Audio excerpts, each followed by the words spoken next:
सह नौ भुनक्तु सह वीर्यंकरवावहै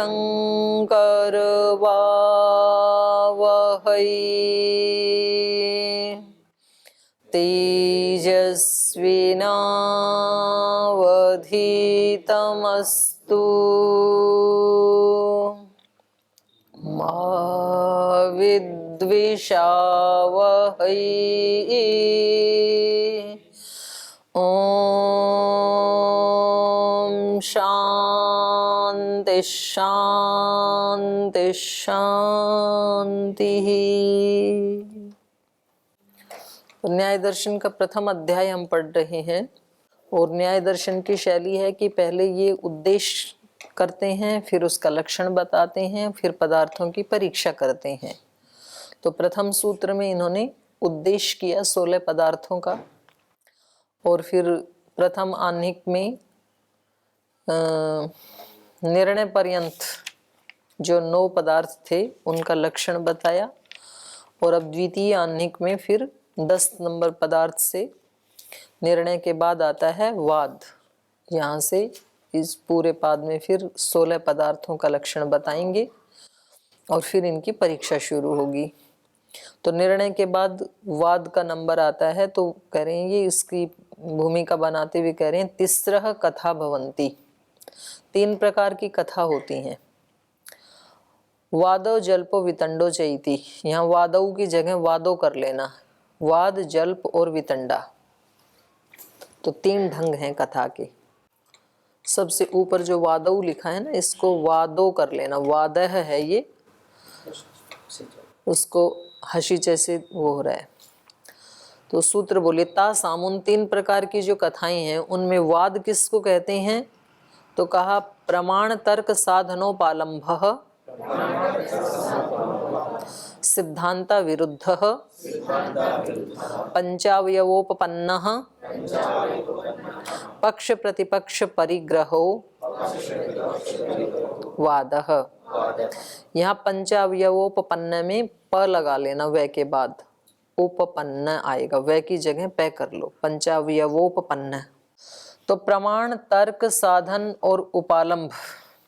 साधन उपालंभ सिद्धांत अविरुद्ध, प्रमाण और तर्क से युक्त होना चाहिए वाद। साधन और उपालंभ वाला होता है। साधन माने स्थापना, उपालंभ मतलब खंडन। वो पिछले सूत्र में भी बताया था, अभी भाष्य में बताएंगे। और सिद्धांत अविरुद्ध, अपने सिद्धांत के अविरुद्ध होना चाहिए वाद। माने जो सिद्धांत हम स्थापित करना चाह रहे हैं तो वो सिद्धांत हमें प्रतिज्ञा में, हेतु में, सब में उसी सिद्धांत को लेकर के चलना है। तो सिद्धांत से अविरुद्ध, सिद्धांत विरुद्ध। पंचावयवोपपन्नः, जो हमें सिद्ध करना है तो कैसे सिद्ध करना है? पंचावयव के माध्यम से। तो पंचावयव से उपपन्न होना चाहिए हमारा जो सिद्धांत है। हमारे पास प्रतिज्ञा के बाद उसका हेतु, उदाहरण, उपनय, निगमन सब होना चाहिए, तब हम वाद कर सकते हैं। और पक्ष प्रतिपक्ष परिग्रह, उसमें पक्ष और प्रतिपक्ष को स्वीकार किया जाता है। परिग्रह मतलब स्वीकार करना, एक दूसरे के पक्ष को स्वीकार करता है, ऐसा होता है वाद। तो ये सारे वाद के विशेषण हैं। तो इसी को भाष्यकार और थोड़ा विस्तार से बता रहे हैं। एकाधिकरणस्थौ विरुद्धौ धर्मौ पक्ष प्रतिपक्षौ प्रत्यनीक भावात्। एकाधिकरणस्थौ, दोनों का अधिकरण एक ही होता है, एक ही अधिकरण में स्थित। विरुद्धौ धर्मौ, 2 परस्पर विरुद्ध धर्म। पक्ष प्रतिपक्षौ, पक्ष और प्रतिपक्ष कहलाते हैं। प्रत्यनीक भावात्, दोनों परस्पर विरुद्ध होते हैं। जैसे उदाहरण भी दे रहे हैं, अस्ति आत्मा नास्ति आत्मा। तो अस्ति और नास्ति ये दोनों क्या हैं? प्रत्यनीक भाव वाले हैं, परस्पर विरुद्ध धर्म है। अस्ति और नास्ति है और नहीं है, लेकिन इन दोनों का एक ही आश्रय है, एक ही आधार है। ये दोनों अस्ति और नास्ति को कहाँ देख रहे हैं? आत्मा में देख रहे हैं। इसलिए कहा एकाधिकरणस्थौ, एक ही अधिकरण में स्थित परस्पर 2 विरुद्ध धर्म, उनको क्या कहेंगे? पक्ष और प्रतिपक्ष। नानाधिकरणस्थौ विरुद्धौ न पक्ष प्रतिपक्षौ। अलग अलग अधिकरण में स्थित तो विरुद्ध धर्म रहते ही हैं। खट्टा आंवला में रहता है, मीठा गन्ने में रहता है, तो रहते ही विरुद्ध धर्म अलग अलग। तो उसको हम पक्ष और प्रतिपक्ष नहीं कहेंगे। कोई कहे कि आंवला खट्टा होता है, गन्ना मीठा होता है, तो ये पक्ष प्रतिपक्ष नहीं बनेंगे, क्योंकि दोनों के अधिकरण अलग अलग हैं। पर एक ही व्यक्ति कहे कि गन्ना मीठा होता है और दूसरा कहे कि खट्टा होता है, तब ये पक्ष और प्रतिपक्ष बनेंगे। तो इसलिए कहा नाद, ये विशेषण क्यों लगाना पड़ा इनको, तो कहा नानाधिकरणस्थौ विरुद्धौ न पक्ष प्रतिपक्षो, क्योंकि नाना अधिकरण में रहने वाले जो विरुद्ध धर्म हैं वो पक्ष और प्रतिपक्ष नहीं बनेंगे। यथा नित्य आत्मा अनित्य बुद्धि रीति। नित्य अनित्य दोनों धर्म यद्यपि विरुद्ध हैं, लेकिन एक का आश्रय आत्मा है और दूसरे का बुद्धि है, तब पक्ष प्रतिपक्ष नहीं बनेंगे। अलग अलग बात कह रहा है व्यक्ति। और सूत्र में परिग्रह कहा, परिग्रहो तो क्या कहा, पक्ष प्रतिपक्ष परिग्रह है ना। तो परिग्रह क्या होता है, अभ्युपगम व्यवस्था, माने दोनों के पक्ष को स्वीकार करते हैं, तभी तो आगे वाद बढ़ेगा। दो जने बैठ के चर्चा करें, भाई आत्मा है, दूसरा कह रहा आत्मा नहीं है, तो बोले ठीक है आप अपना हेतु दो, हम अपना हेतु देते हैं। तो दोनों को स्वीकार करके चलते हैं, तब वाद चलता है। तो परिग्रहो अभ्युपगम व्यवस्था, परिग्रह कहते हैं अभ्युपगम की व्यवस्था को। सोयम पक्ष प्रतिपक्ष परिग्रहो वाद, तो इस प्रकार से पक्ष और प्रतिपक्ष के द्वारा स्वीकार किया हुआ, इसको क्या कहेंगे, वाद कहेंगे। तस्य विशेषणम, अब उसके विशेषण क्या है जी भैया। ये जैसे अभ्युपगम वाद एक जो पीछे आया था, तो उसमें तो ऐसा रहता था कि जो नहीं है उसको भी स्वीकार करके फिर अपनी बुद्धि का प्रकाश। हाँ। तो यहाँ अभ्युपगम का अर्थ सिर्फ स्वीकार करने, इसलिए क्योंकि मैं मान रही हूं कि शरीर में आत्मा है, मतलब मैं तो नहीं मान रही हूं कि आत्मा नहीं है, और आप कह रहे हैं कि आत्मा नास्ति, लेकिन मैंने थोड़ी देर के लिए आपके मत को स्वीकार कर लिया। यद्यपि मैं अंदर से स्वीकार नहीं कर रही हूं, पर इसकी सिद्धि करने तक के लिए मैंने आपके मत को स्वीकार कर लिया। तो इसलिए यहाँ पर कहा परिग्रह माने अभ्युपगम व्यवस्था। भाई आप सिद्ध कर दें, चलो ठीक है, आप यदि कह रहे नहीं है तो आप सिद्ध कीजिए। तो इसमें भी ये व्यक्ति क्या दिखा रहा है, अपनी बुद्धि की अतिशयता ही दिखा रहा है कि आपका सिद्ध तो होने वाला है नहीं, क्योंकि मैं श्योर हूं कि आत्मा है या नहीं है। जो भी दोनों व्यक्ति श्योर होते हैं अपने अपने उसमें, तो दोनों के पक्ष को अपनी बुद्धि की अतिशयता दिखाने के लिए स्वीकार करते हैं। डिबेट के लिए स्वीकार करना ही नहीं, इसमें तो ये वाद में ऐसा नहीं होता, डिबेट के लिए आएगा इसमें जल्प में। यहाँ तो ये करना ही चाहते हैं उसकी खोज कि ऐसा है कि नहीं है, लेकिन तो भी व्यक्ति को अपने वाले पक्ष पे ज्यादा भरोसा होता है, दूसरे वाले का उसको लगता है कि इनका ठीक नहीं है, लेकिन तो भी चलो आप कह रहे हैं। तो एक मतलब शिष्ट लोगों का वार्तालाप है ये वाद जो है। लेकिन शिष्टों में भी ये आग्रह बुद्धि तो होती ही है कि भाई जो मैं कह रहा हूँ वही ठीक है, पर चलो यदि आप इसको सिद्ध कर देंगे तो हम मान लेंगे, झगड़ा नहीं करेंगे। तो इसलिए कहा परिग्रहो अभ्युपगम व्यवस्था सोयम पक्ष प्रतिपक्ष परिग्रहो वादः। तो पक्ष और प्रतिपक्ष दोनों जिसमें स्वीकार किए जाते हैं, ऐसा वाद होता है।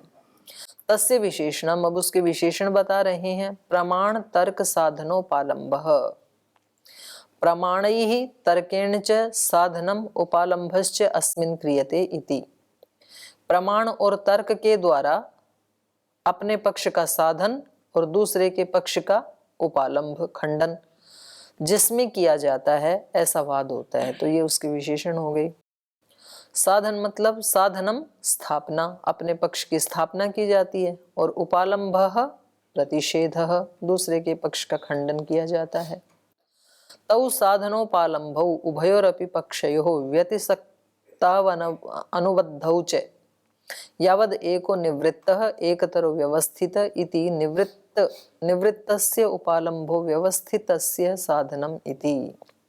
तौ साधनोपालंभौ उभयोरपि, तो ये जो दोनों साधन और उपालंभ हैं, दोनों उभयोरपि पक्षयोः, दोनों ही पक्षों में व्यतिसक्तौ, ये संबद्ध रहने वाले, रखने वाले होते हैं। उभयोरपि पक्षयो व्यतिसक्तौ अनुबद्धौ च, दोनों उसमें वो रहते हैं, व्यतिसक्त माने संबंध रखने वाले। साधन और उपालंभ यद्यपि दोनों दोनों का करते हैं, लेकिन तो भी दोनों पक्षों में एक संबंध बना रहता है। उभयोरपि पक्षयो व्यतिसक्तौ, व्यतिसक्त रहते हैं, अनुबद्धौ च, और तब तक अनुबद्ध रहते हैं यावद एको निवृत्त, उन दोनों में से जब तक एक निवृत्त ना हो जाए, और एक तरह व्यवस्थित इति, दोनों में से एक स्थापित व्यवस्थित ना हो जाए, तब तक दोनों चलते रहते हैं। निवृत्तस्य उपालंभ, जो निवृत्त हो गया उसका तो खंडन हो जाता है, उपालंभ हो जाता है। व्यवस्थितस्य साधनम इति, और जो व्यवस्थित रह गया वो स्थापित हो गया, उसका साधन, साधन माने स्थापन, उसकी स्थापना हो जाती है। तो ये तो हो गया वाद, ये एक प्रकार हो गया कथा का। उसी में कह रहे हैं आगे जल्प के बारे में कह रहे हैं, यद्यपि सूत्रकार इसकी व्याख्या आगे करेंगे जल्प की, लेकिन यहाँ भाष्यकार पहले ही कर दे रहे हैं। वे कह रहे हैं जल्पे निग्रह स्थान विनियोगाद वादे तत्प्रतिषेधः, जल्प में निग्रह स्थान का विनियोग होने से वादे तत्प्रतिषेधः, वाद में उसका प्रतिषेध किया गया है। तो यहाँ पर क्या कहा, प्रमाण तर्क साधनोपालंभ सिद्धांता विरुद्ध, अविरुद्ध, अविरुद्ध नाम का एक हेत्वाभास होता है, निग्रह स्थान होता है। तो ये आगे वाला जो है यथोक्तोपपन्न छल जाति निग्रह स्थान साधनोपालंभो जल्पः, ऐसे कहा दूसरे सूत्र में, अगले पृष्ठ पे देखो। यथोक्तोपपन्न माने पिछले सूत्र में जो कहा है, अर्थात पक्ष प्रतिपक्ष इसमें भी रहते हैं, उन सब से उपपन्न रहता हुआ, प्लस इसमें जुड़ क्या गया, छल जाति निग्रह स्थान साधनोपालंब है। छल जाति और निग्रह स्थान के द्वारा जिसमें साधन और उपालंब किया जाता है, छल जाति निग्रह स्थान के द्वारा अपने पक्ष का स्थापन और दूसरे के पक्ष का खंडन जिसमें किया जाता है, वो होता है जल्प। माने इसका मकसद ही ये होता है, जिसको ये करण जी डिबेट कर रहे हैं, दूसरे के पक्ष का खंडन करना है किसी भी तरह, चाहे उसमें छल का प्रयोग करना पड़े, चाहे जाति का करना पड़े, चाहे निग्रह स्थान का प्रयोग करना पड़े, उसको लेकिन हटाना है किसी भी तरह और अपने पक्ष को स्थापित करना है, तो उसको जल्प कहते हैं। तो अब यहाँ आइए पीछे, ये कह रहे हैं जल्पे निग्रह स्थान विनियोगात, क्योंकि जल्प में हमने निग्रह स्थान का विनियोग कर दिया है, इसलिए वादे तत्प्रतिषेधः, वाद में उसका प्रतिषेध है, माने छल जाति निग्रह स्थान का प्रयोग नहीं करना, प्रतिषेध किया है। अब कह रहे प्रतिषेधे कस्यचित अभ्यनुज्ञानार्थम सिद्धांता विरुद्ध इति वचनम। प्रतिषेध तो तब किया जाए ना जब उसकी प्रवृत्ति हो रही हो। प्रतिषेध हमेशा कब किया जा रहा है, जब किया जाता है जब कोई चीज प्रवृत्त हो रही है, तभी तो प्रतिषेध किया जाएगा। तो ये कह रहे हैं प्रतिषेधे, प्रतिषेध करने से ये पता लग रहा है, कस्यचित अभ्यनुज्ञानार्थम, किसी को ये बताने के लिए, जताने के लिए, स्वीकार करने के लिए, सिद्धांता विरुद्ध इति वचनम, जो सूत्र में कहा ना सिद्धांता विरुद्ध, तो कह रहे हैं अविरुद्ध नाम का जो निग्रह स्थान है ये इसमें प्रविष्ट हो सकता था, इसलिए उसका विरोध करने के लिए। देखो यहाँ पर तो सूत्र में क्या कहा है, एक दूसरे के सिद्धांत का वो विरोध ना करें, तो उसको कहा सिद्धांता विरुद्ध। और एक ये जो है सिद्धांतम अभ्युपेत्य तद विरोधी विरुद्ध, ये निग्रह स्थान भी है, ये इसी दूसरे पाद का ही 6 नंबर सूत्र है, निकालो आप 107 पृष्ठ पर।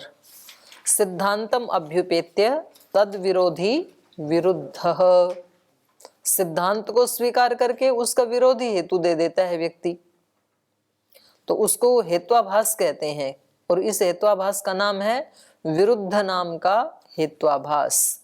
तम विरुणद्धि इति विरोधी, अभ्युपेतम सिद्धांतम व्याहंति, अपने ही सिद्धांत का व्यक्ति खंडन कर देता है हेतु से, तो उसको क्या कहेंगे, विरुद्ध नाम का हेत्वाभास। तो यहाँ पर भाष्यकार कह रहे हैं सिद्धांता विरुद्ध जो कहा है, तो ये किस लिए कहा, ताकि विरुद्ध नाम का जो निग्रह स्थान या हेत्वाभास, हेत्वाभास भी निग्रह स्थान ही तो होता है ना, तो विरुद्ध नाम का जो हेत्वाभास है या निग्रह स्थान है वो वाद में आ सकता था, तो वो भी ना आई, तो इसलिए कहा सिद्धांता विरुद्ध। ऐसे भाष्यकार उसकी व्याख्या कर रहे हैं। प्रतिषेधे, प्रतिषेध करने से, कस्यचित अभ्यनुज्ञानार्थम, ये किसी को ये स्वीकार करवाने के लिए, सिद्धांता विरुद्ध इति वचनम, विरुद्ध नाम का हेत्वाभास भी वाद में न आ सकता था। कोई अपने ही सिद्धांत की प्रतिज्ञा करके और उसके विरुद्ध हेतु दे सकता था, तो इसलिए कहा कि वो नहीं होना चाहिए, क्योंकि ये विरुद्ध नाम का हेत्वाभास की संभावना थी इसमें आने की, तो इसलिए वो भी ना आए, इसलिए यहाँ पर सूत्र में कहा सिद्धांता विरुद्ध। उसी को खोल रहे हैं, सिद्धांतम अभ्युपेत्य तद विरोधी विरुद्ध। तो ये इन्होंने इसका जो संख्या दी वो दे दी, अध्याय 1 आनिक 2 सूत्र संख्या 47 ने इसको 6 कर लीजिए। हाँ, दोनों को मिला लिया होगा इन्होंने, तो ठीक, तब 47 हो जाएगा। इति हेत्वाभासस्य निग्रह स्थान अभ्यनुज्ञा वादे, तो कह रहे हैं ये जो हेत्वाभास था इसका निग्रह स्थान की अभ्यनुज्ञा, इसकी स्वीकृति मालूम पड़ रही है, इसीलिए तो मना करना पड़ा ना, इसकी अभ्यनुज्ञा हो रही थी वाद में, तो इसलिए इन्होंने मना किया। तो इसलिए विशेषण क्या लगाया, सिद्धांता विरुद्ध, प्रमाण तर्क साधनोपालंभ सिद्धांता विरुद्ध, और अगला विशेषण क्या है, पंचावयवो उपपन्न। तो ये क्यों कहा, पंचावयव से उपपन्न क्यों होना चाहिए, तो कहा हीनम अन्यतमेन अपि अवयवेन न्यूनम हेतु उदाहरणाधिकम अधिकम। तो ये भी 2 प्रकार के निग्रह स्थान है, न्यून नाम का निग्रह स्थान है और अधिक नाम का निग्रह स्थान है। तो ये 5वें अध्याय में 12 और 13 नंबर सूत्र हैं, निकाल के देख लीजिए एक बार। 5वें अध्याय में मिल गया, हाँ। तो ये दोनों सूत्र हैं, हीनम अन्यतमेन अपि अवयवेन न्यूनम हेतु उदाहरणाधिकम अधिकम। तो ये सारा इन्हीं का ही प्रसंग चल रहा है, निग्रह स्थान का ही। तो ये कहा प्रतिज्ञा आदि नाम अवयवा नाम अन्यतमेन अपि अवयवेन हीनम, जो 5 अवयव हैं, तो इनमें से कभी कभी कोई व्यक्ति क्या करते हैं, प्रतिज्ञा कर दी, हेतु दिया, उदाहरण दे दिया, बस उसके बाद तो सिद्ध हो ही जाता है। तो वो कहते हैं उपनय देने की क्या जरूरत है, या निगमन की कोई जरूरत नहीं है। तो कह रहे हैं कि ठीक है, वो सिद्ध तो हो जाती है वो चीज, लेकिन तो भी उसमें अगर एक भी आपने उपसंहार नहीं किया, निगमन नहीं किया या उपनय नहीं दिया, तो भी उसमें वो जो दूसरा व्यक्ति है वो वहीं आपको पकड़ लेगा, आप निग्रह स्थान में आ जाएंगे। वो कहेंगे आपने प्रतिज्ञा तो कर दी, हेतु भी दे दिया, उदाहरण भी दे दिया, उपनय तो किया ही नहीं आपने, इसलिए आप पराजित हो गए, बस ऐसे कहते ही आप निग्रह स्थान में आ गए। तो इसलिए थोड़ी भी कसर नहीं छोड़नी चाहिए व्यक्ति को, ये बताएंगे यहाँ 5वें अध्याय में। तो वो कहेंगे कि आपने तो न्यून नाम के निग्रह स्थान से युक्त हो गए आपका पक्ष। तो इसलिए कह रहे हैं वाद में पंचावयोपपन्न क्यों कहा, क्योंकि कभी कभी व्यक्ति पूरा काम कर देता है और थोड़ा सा छोड़ देता है, बोले तो हो ही गया, तो इतने में ही निग्रह स्थान में आ जाओगे आप। हमारा स्वभाव होता है ना कि जैसे हम रात को तैयारी करवा रहे हैं मंच के ऊपर और पूरा करवा दिया और इतना थोड़ा सा काम बचा था, तब करवाने वाला बोल ठीक है मैं चलता हूँ, अब इसको आप पूरा कर लेना। और जैसे वो गया ये भी चले गए, बोले आप ही गए तो हम क्यों यहाँ बैठे रहेंगे। और सुबह जाके देखा तो वो इतना ही काम बच गया जो बहुत महत्वपूर्ण था, तो फिर बाकी की करी हुई तैयारी व्यर्थ, जाते ही डांट पड़ जाएगी फिर।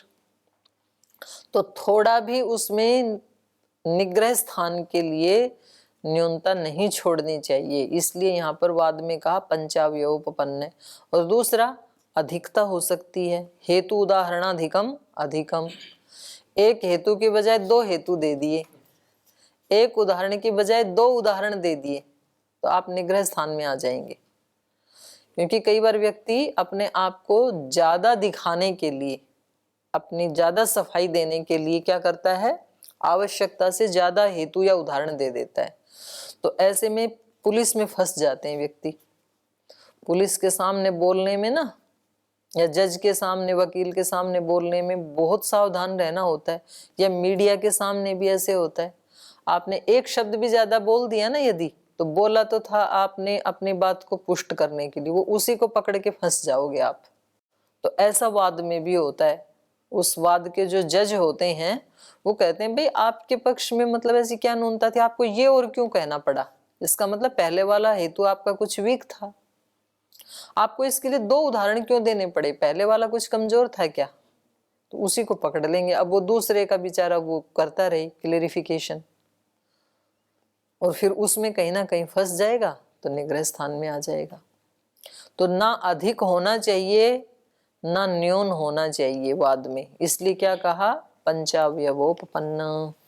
अब यहाँ जाइए पीछे। तो पंचावयोपपन्न हीनम अन्यतमेन अपि अवयवेन न्यूनम हेतु उदाहरणाधिकम अधिकम इति च एतयो अनुज्ञानार्थम इति।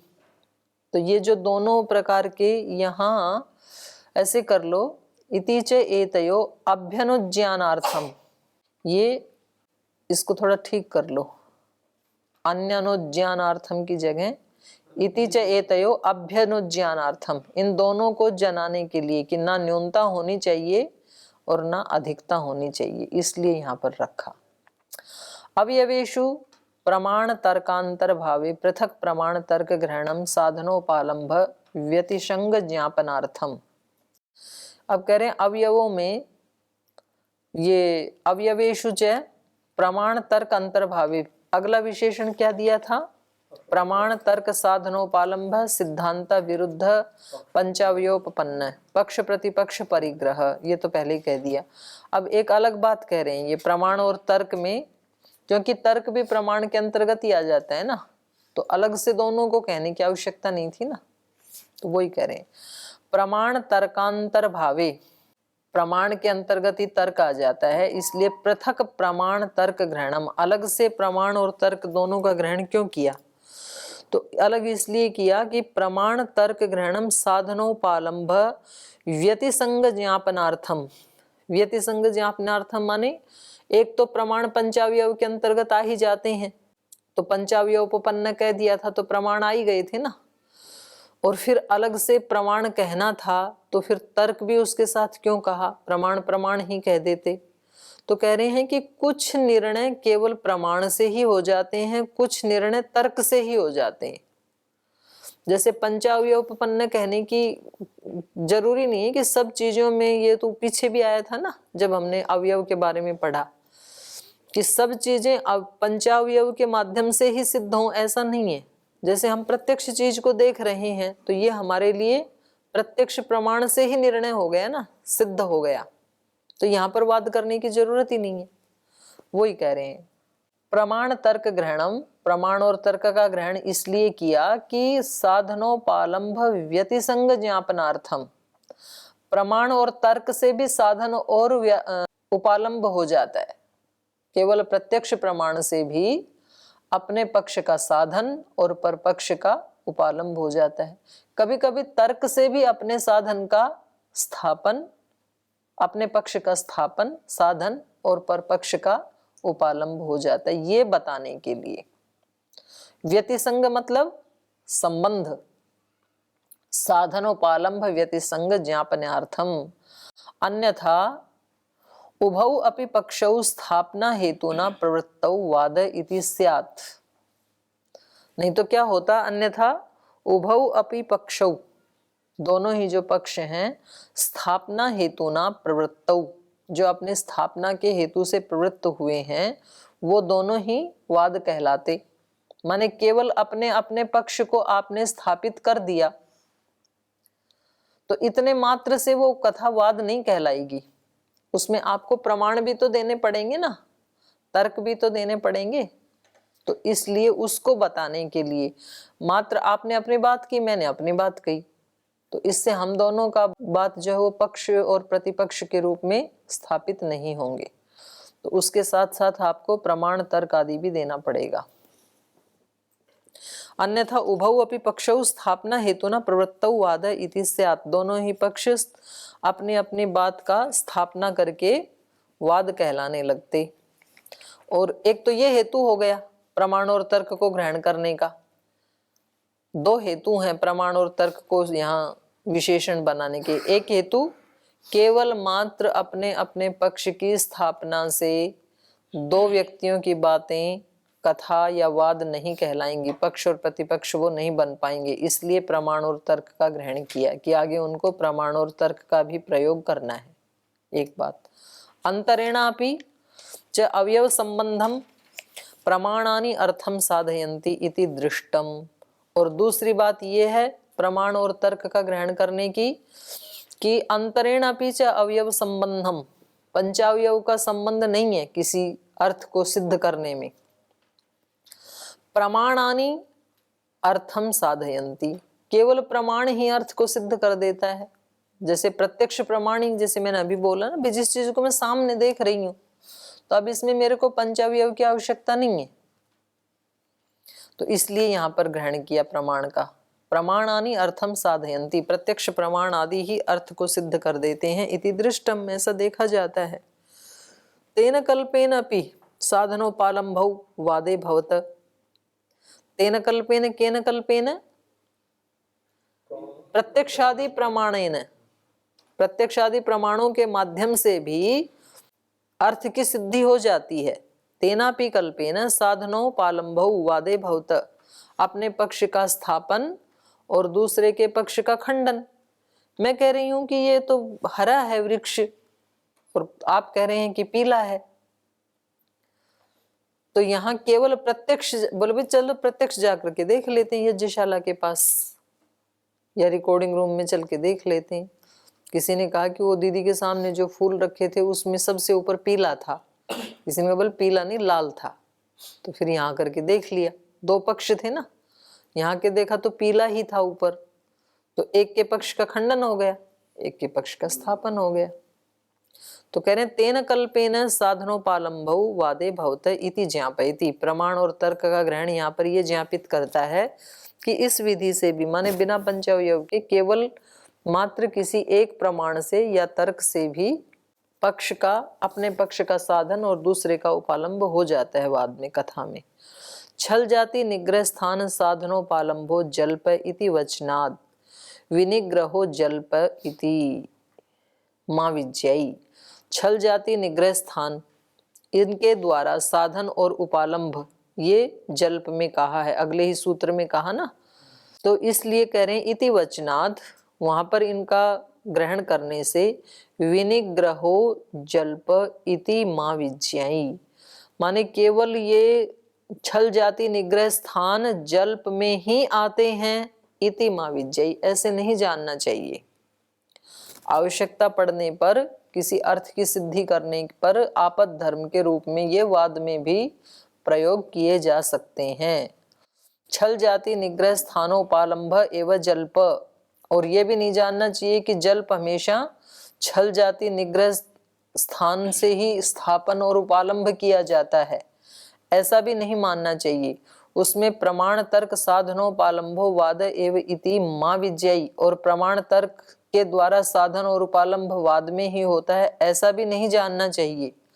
इत्यर्थम पृथक प्रमाण तर्क ग्रहणम इति, अर्थात यहाँ पर भी जल्प में भी प्रमाण तर्क, इनसे साधन और उपालंभ हो सकता है, जरूरी नहीं कि केवल मात्र छल जाति निग्रह स्थान से ही हो। और वहां पर भी कभी आपद धर्म में छल जाति निग्रह स्थान का प्रयोग करना पड़ सकता है। सत्य की रक्षा करना। तो इसलिए तीन हेतु दे दिए यहाँ पर इन्होंने प्रमाण और तर्क ग्रहण के। तो अब समय हो गया, आप इस एक सूत्र को ही एक बार दोहरा के आए, शेष अगली कक्षा में पढ़ेंगे।